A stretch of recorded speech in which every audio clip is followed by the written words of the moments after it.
आपण आता लहानाचं आपण शिक्षण घेतो, कोणी आर्ट ग्रॅज्युएट होतं, कोणी आर्ट कॉमर्स होतं, कोणी सायन्स होतं, कोणी इंजिनियर होतं, कोणी डॉक्टर होतं, कोणी वकील होतं. समजा ज्याच्या क्षेत्रामध्ये आपण मोठमोठे होतो, बरोबर आहे. परंतु माणसाला मानसिकदृष्ट्या सशक्त कसं राहता येईल याचं शिक्षण आपण देतो का? इंजिनियर झाला, इंजिनियर झाल्यानंतर काय होतं? वकील झाला, वकील लोक आत्महत्या करतात, ज्याप्रमाणे शेतकरी आत्महत्या करतात, वकील लोक आत्महत्या करतात, डॉक्टर लोक आत्महत्या करतात, इंजिनियर लोक, ऑफिसर आत्महत्या करतात. विशिष्ट माणूसच, म्हणजे याचा अर्थ काय? माणूस डिप्रेशनमध्ये जायला चालला आहे. मानसिकदृष्ट्या त्याचं खच्चीकरण झालेलं आहे. मग तो शेतकरी असू द्या, साधा कामगार असू द्या, नाही तर मोठा VIP किंवा उद्योगपती असू द्या. तुम्हाला आठवत असेल ती कोणती हिरोईन, तिनं काहीतरी तिला फोबिया झाला होता, ती कोणाला घरातच येऊ देत नव्हती. काय नाव तिचं? अमिताभ बच्चन बरोबर असायचं बघा ते. नाही, वारली ती, तिला फोबिया असा झाला होता, घरात तिला असं प्रत्येक जण तिला दुश्मन वाटायचं माणूस. आणि मग त्याप्रमाणे तिला ती फोबिया झाला आणि ती त्याच्यामध्ये, मग तिला काय कमी होतं का? नाही. याचाच अर्थ की माणसाच्या शिक्षणाबरोबर माणसाला कोणत्याही धर्म, ज्या धर्मात तो आहे त्या धर्माचं त्याला शिक्षण मिळालं पाहिजे. आता आपण हिंदू संस्कृतीबद्दल विचार करू. पहिले गुरुकुल होते, आश्रम होते, आश्रमामध्ये मुलं शिकायचे, मानसिकदृष्ट्या ते सशक्त व्हायचे, मानसिकदृष्ट्या सशक्त होऊन ते समाजामध्ये चांगल्या प्रकारे कार्य करायचे. त्याप्रमाणे भारतामध्ये सुद्धा प्रत्येक कुटुंबामध्ये, घरामध्ये आपलं आपलं, मी असं म्हणत नाही हिंदूने हिंदू द्यावा, मुस्लिमाने मुस्लिमाचा द्यावा, बुद्धाने बुद्धाचा द्यावा, प्रत्येकाने आपल्या आपल्या घरामध्ये, आपलं देश हा निधर्मी राष्ट्र आहे. निधर्मी राष्ट्र जरी असलं आपलं, तरी आध्यात्मिक शिक्षण हे प्रत्येक धर्माचं प्रत्येकाच्या घरी भेटलं पाहिजे. ठीक आहे, सार्वजनिक नका देऊ तुम्ही, सार्वजनिक शाळेत देऊ नका. धार्मिक शिक्षणामुळे काय होतं की माणूस मानसिकदृष्ट्या सशक्त होतो, मानसिकदृष्ट्या तो कमकुवत राहत नाही. क्षुल्लक कारणामुळं तो असा विचलित होत नाही. नाही तर आजकाल काय, काहीतरी झालं मग रडायला लागले. नाही, इतर घटक तर तुम्हाला नमोहरम करण्यासाठी टपलेले आहेत. इतर घटक, भौतिक परिस्थिती तुम्हाला चित करण्यासाठी टपलेले आहे, परंतु तुम्ही त्यावर हावी झाले पाहिजेत. ही तुमच्यात कॅपॅसिटी निर्माण झाली पाहिजे, ही मानसिक स्थिती तुमची प्रबळ निर्माण झाली पाहिजे.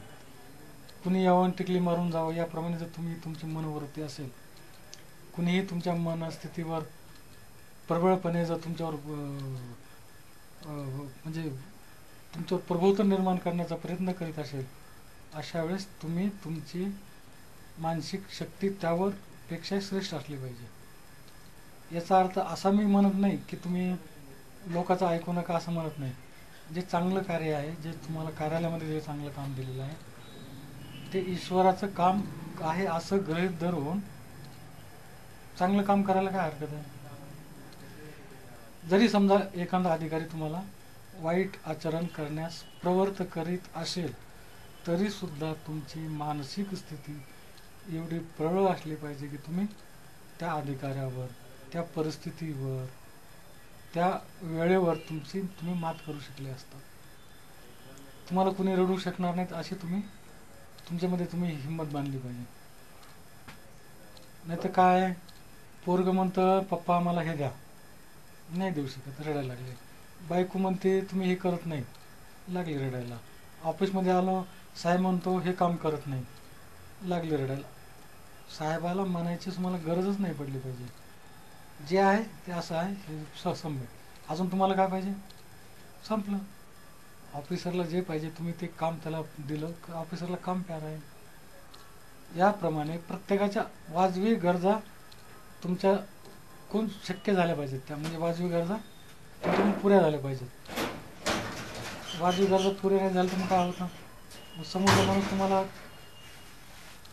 काही करू शकतो, तुम्हाला रडवू शकतो, हसवू शकतो, वाईट आचरणाला आणून काही काही करू शकतो तो.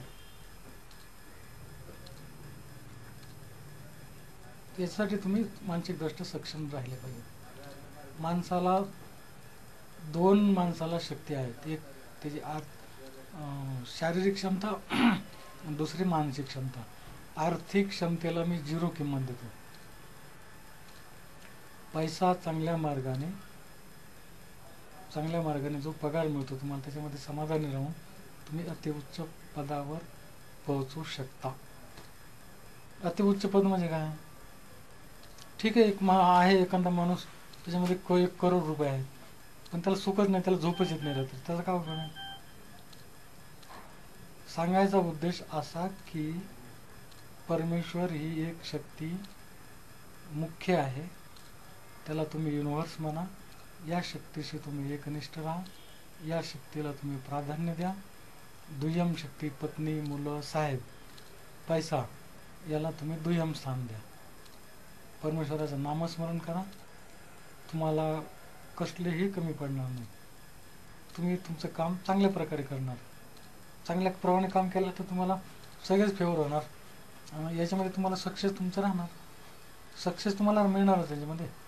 तुम्ही समजा चांगलं काम केलं, ऑफिसर तुम्हाला चांगलं म्हणणार, तुम्हाला चांगलं पद मिळणार, चांगलं. परंतु ऑनेस्टली करणं पाहिजे. नाही तर काय होतं की बाबा मग काहीतरी त्यांनी बोलायचं, आपण काहीतरी बोलायचं, करायचं, 0 किंमत. असं ज्यावेळेस माणूस करतं त्यावेळेस माणसाला यश मिळत नाही. ना तो कुटुंबात सुखी राहू शकत नाही, ना तो कार्यालयात सुखी राहू शकत नाही, ना तो जीवनात सक्सेस होऊ शकत नाही. का होऊ शकत नाही? तुम्ही अवांतर कोणालाही किंमत देत बसलात ना. नको असलेल्या अधिकाऱ्याला किंमत देत बसलात, नको त्या कुटुंबाला किंमत देत बसलात, नको त्या परिस्थितीला किंमत देत बसलात. कुटुंबाला किंमत द्या ना. आता उद्या पोरगं म्हणेन मला दारू प्यायची, मग का तुम्ही दारूला पैसे देणार? उद्या ऑफिसर म्हणला की तू काही गडबड कर, मला पैसे आणून दे, मग त्याप्रमाणे तुम्ही वागणार? ऑफिसर म्हणला तुम्ही रात्रभर तिकडे मरा, काही करा, मला काही काम करा, असं कसं शक्य आहे? याचा अर्थ तुम्ही कोणाच्याही मानसिक प्रभावाखाली आलं नाही पाहिजे. आणि मानसिक प्रभावाखाली न यायसाठी काय करावं त्याला? काय करायला पाहिजे त्याला? मनाची एकाग्रता नाही म्हणत. मनाची एकाग्रता कधी होईल? तुम्ही परमेश्वराची एकनिष्ठ व्हा ना. हो, परमेश्वर तुम्हाला जन्म दिला का नाही परमेश्वराने? तुम्ही भोंगळे आले होते जगामध्ये, तुम्हाला कपडे दिले, तुम्हाला नोकरी दिली, तुम्हाला घर दिलं, नाही दिलं? मग तो कधी मागत नाही तुम्हाला किंवा तुमचा तो फक्त म्हणतो की माझे लेकरं तुम्ही माझ्याकडे राहा, माझ्याशी तुम्ही मला विसरू नका मला. आणि ते सुख आहे, ते जे सुख आहे ना, तोच परमेश्वर आहे. असं करत असताना तुम्हाला जे सुख लाभतं, असं करत असताना परमेश्वर म्हणजे काय? सुखाचा महासागर. तुम्हाला भीती नाही वाटली म्हणजे काय झालं? सुख आहे तुम्ही. आणि तुम्ही जर थोड्या गोष्टीला भ्यायला लागले म्हणजे भेत कोण? भूत. देव भेट नसतो. आणि देव कोणाला शिक्षा बी देत नाही. तुम्ही त्याच्याकडे नाही जरी गेले का नाही तर तुम्हाला शिक्षा देणार नाही तो. हे काहीतरी धर्ममार्तंडाने आपल्या पुराणामध्ये वांगी जोडलेली की देवाचं पूजा नाही केल्यास देव तुम्हाला शाप देतो. देव शाप कधीच देत नाही.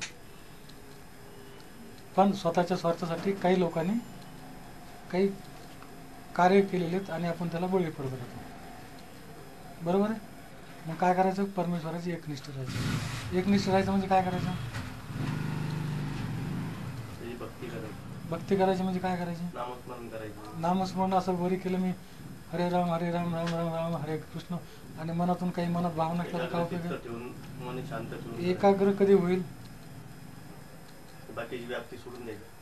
बाकीच्या व्याप्ती सोडायच्या नाहीत, हे लक्षात ठेवा. ते सोडल्याशिवाय एकाच नाही रूपात ना- येत म्हणजे. हे पहा, बाकीच्या संतांनी आपल्या संस्कृतीमध्ये तुमचा संसार सोडायला सांगत नाहीत, बायको सोडायला सांगत नाहीत, पोरं सोडायला सांगत नाहीत, नोकरी सोडायला सांगत नाहीत. परंतु जे करतात त्याला तुम्ही दुय्यम स्थान द्या आणि परमेश्वराला एक स्थान द्या. बघा तुम्हाला त्याचं फळ मिळतं का नाही ते. ओके.